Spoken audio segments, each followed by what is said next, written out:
नमस्कार दोस्तों, आज की वीडियो में हम बात करने वाले हैं क्या ज्योतिष वास्तव में वैज्ञानिक है अथवा ये पाखंड है। दोस्तों, कई लोग जो है खुद को विशेष तौर पर जानकार मानकर ज्योतिष के बारे में बहुत ही अनाप शनाप और उल्टे वीडियो डालते हैं कि ये एक तरह की पाखंड विद्या है।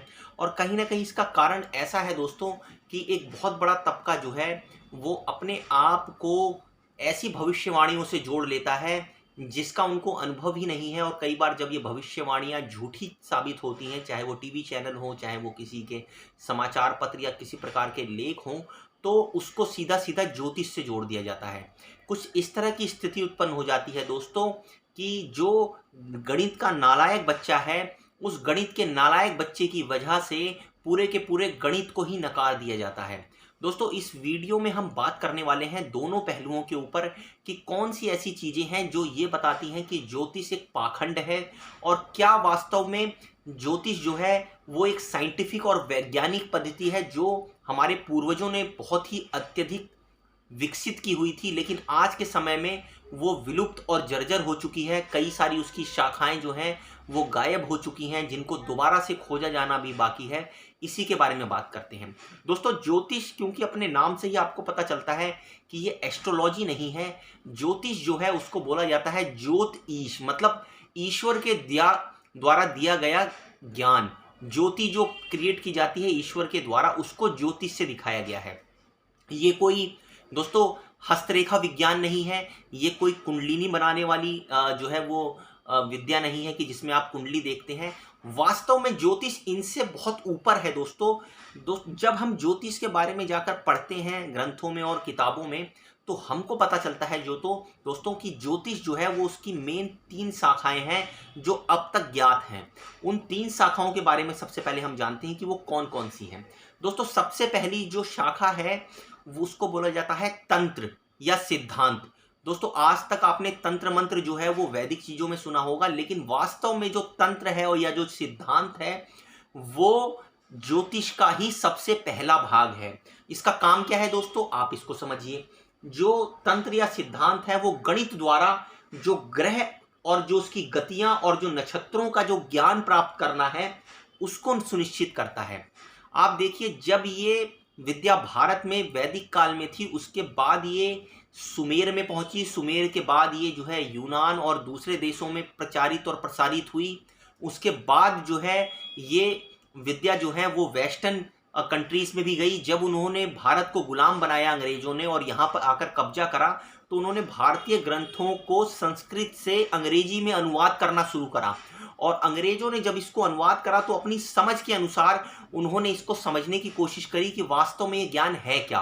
फिर उनको दोस्तों ये पता चला कि वास्तव में तो ये पेपर पर उतार कर ही ग्रह नक्षत्रों के बारे में बता देते हैं और इतना सटीक ज्ञान है ये। लेकिन उनको ऐसा लगा कि शायद ये कहीं बाहर घूमने वाले प्लैनेट और जो ग्रह हैं और जो नक्षत्र हैं उन्हीं से संबंधित ज्ञान है।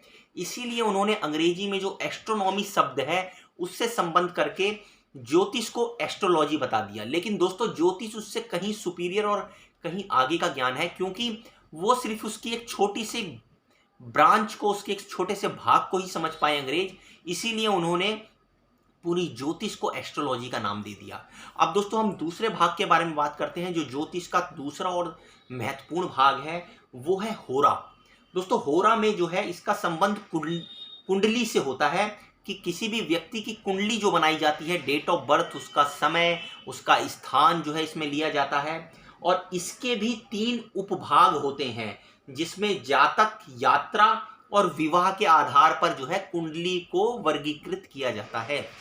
अब दोस्तों, आप देखिए, होरा जो है वो किसी इंडिविजुअल के बारे में जब आप जानना चाहते हैं, उसकी प्रकृति के बारे में जानना चाहते हैं, तो इस साइंस का इस्तेमाल किया जाता है ज्योतिष के अंदर। लेकिन यहां पर समझने की बात यह है कि जब आप किसी विशेष व्यक्ति के बारे में पता करने की कोशिश करते हैं दोस्तों, तो वो इंडिविजुअल चार्ट बनता है, व्यक्ति का एक अपना अलग चार्ट बनता है। उस चार्ट को जानकर आप उसका भविष्य प्रिडिक्ट करें, ऐसा ज्योतिष में नहीं बताया गया है दोस्तों। इस चार्ट के द्वारा उस व्यक्ति की मूल प्रकृति पता चलती है कि किस मूल प्रकृति के साथ वो पैदा हुआ है, मतलब उसका नेचर क्या है, उसका स्वभाव क्या है और वो किस तरह की चीजों में रुचि लेगा। वो किस तरह की चीज़ों की एक्टिविटी में उसका ज़्यादा रुझान रहेगा, किन चीज़ों से उसको खतरा हो सकता है, किन चीज़ों में वो ज़्यादा तरक्की कर सकता है। तो आप समझ सकते हैं कि भविष्य का प्रिडिक्शन इस चीज़ से हो सकता है कि जिस चीज़ में आपकी रुचि है उसको लेकर जो है वो आप किसी भी तरह का प्रिडिक्शन कर दीजिए कि आपको सफलता मिलने के चांस इस चीज़ में ज़्यादा है, 60% आपकी प्रोबेबिलिटी है, इस चीज़ में आपकी 40%।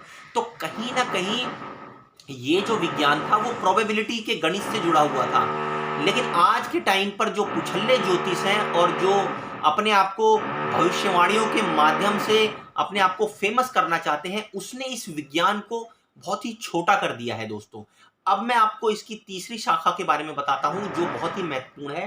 तीसरी इसकी जो ब्रांच है उसको बोला गया है शाखा। अब दोस्तों शाखा क्या है ये आप समझिए। शाखा जो है एक बहुत ही विस्तृत भाग था जिसमें शकुन परीक्षण, लक्षण परीक्षण, उसके साथ साथ भविष्य सूचन का विवरण था। आप देखिए मतलब इसके अंदर जो है वो लक्षण देखे जाते थे कि व्यक्ति के लक्षण किस प्रकार के हैं, उसके साथ साथ उसका जो शकुन मतलब जो उसका बॉडी टाइप किस तरह का है। दोस्तों प्रिडिक्शन करने के लिए जब आप किसी की व्यक्ति के बारे में प्रिडिक्शन करते हैं तो दो चीजें वहां पर महत्वपूर्ण हो जाती हैं। एक तो उसकी कुंडली कि आप उसको बाह्य ग्रह देख रहे हैं कि किस प्रकार से उसके एक्सटर्नल जो उसकी परिस्थितियां हैं वो उसके ऊपर किस प्रकार का प्रभाव डालेंगी, उसकी जो अंदर की मन स्थिति है वो उसके ऊपर किस प्रकार का प्रभाव डालेगी, और उससे भी बेहतर यह है कि वो लक्षण किस प्रकार के हैं। मान लीजिए बाहर बारिश हो रही है तो वो व्यक्ति जो है उस बारिश के प्रति कैसे रिएक्ट करेगा ये इस शाखा के द्वारा ही पता चलता था। लेकिन शाखा प्रैक्टिस में इतनी कम है दोस्तों कि लोगों को पता ही नहीं है इसके बारे में, और जो ज्योतिष जितने भी सीखने वाले लोग हैं वो कहीं ना कहीं होरा तक ही सिमट कर रह जाते हैं। दोस्तों जो पंचांग बनाने वाले हैं, जो कहीं ना कहीं गणित के अंदर अच्छे माहिर हैं, वो तंत्र और सिद्धांत के अंदर जो है कैलकुलेशन करते हैं, वही आपको बताते हैं कि जो है प्रकृति में पंचांग किस तरह से बन रहा है, कौन सा नक्षत्र कब होगा, सूर्य ग्रहण कब होगा, चंद्र ग्रहण कब होगा, और इस प्रकार की प्रिडिक्शन करते हैं कि आगे आने वाला समय जो है वो किस प्रकार का होगा। काल के बारे में वो जो है अपनी प्रिडिक्शंस करते हैं कि अच्छा समय आपका बीतेगा, किस प्रकार का आपका साल गुजरेगा। तो ये सब जो विज्ञान जो दिया हुआ है दोस्तों ये इतना जटिल है कि उसके कई सारी ब्रांच जब आपस में जाकर मिलती हैं तो एक व्यक्ति परिपूर्ण होता है प्रिडिक्शन करने के लिए। अगर आप अधूरा नॉलेज लेकर सिर्फ एक होरा का इस्तेमाल कर कर किसी व्यक्ति के बारे में प्रिडिक्शन करने की कोशिश करेंगे तो 99% चांस होते हैं कि वो गलत निकलेगा। दोस्तों कई बार जो कुंडली को लेकर जो है लोग ये बोलते हैं कि कुंडली के द्वारा जो भी चीज़ें बताई जाती हैं वो सही साबित नहीं होती हैं, या जो ऐसे व्यक्ति हैं जो एक ही डेट पर उत्पन्न होते हैं, पैदा होते हैं, उनका जो है भविष्य अलग अलग कैसे होता है, उनकी रुचियां अलग कैसे होती हैं, उसके साथ साथ जो एक ही समय पर पैदा हुए बच्चे हैं उनका भविष्य फिर अलग कैसे हो जाता है।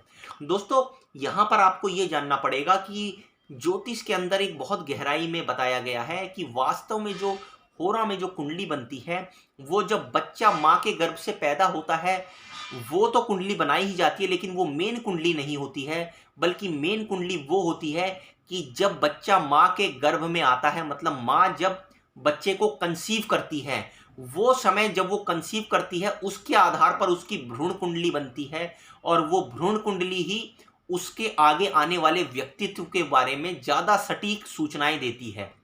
दोस्तों इसके अलावा मेरे को जो खुद पर्सनली ऐसा लगता है कि ज्योतिष की एक और ब्रांच थी वो कहीं ना कहीं विलुप्त हो चुकी है, वो है कुंडलिनी से रिलेटेड उसकी ब्रांच। कि जब कोई व्यक्ति तंत्र और सिद्धांत में पारंगत हो जाता है, जब व्यक्ति उसके बाद जो है जाकर होरा में पारंगत हो जाता है उसके नॉलेज में, और व्यक्ति उसके बाद तीसरे स्टेप में जाकर जब शाखा में भी पारंगत हो जाता है, तो चौथे स्टेप पर जो आज की डेट में विलुप्त हो गया है जो साइंस, वो है इसका कुंडलिनी ज्ञान का साइंस। कि ऐसे व्यक्ति जो है वो अपने आप को एक मौन की अवस्था तक ले जाता है, एक मेडिटेशन की अवस्था तक ले जाता है, और इस ज्ञान का इस्तेमाल करके वो अपने इंट्यूशन को जगाकर किसी भी व्यक्ति के बारे में प्रिडिक्शन करता है। तब जाकर दोस्तों उसका प्रिडिक्शन जो होता है वो 90% तक एक्यूरेसी में आ सकता है। तो आप देख सकते हैं कितना जटिल है वास्तव में ये ज्योतिष।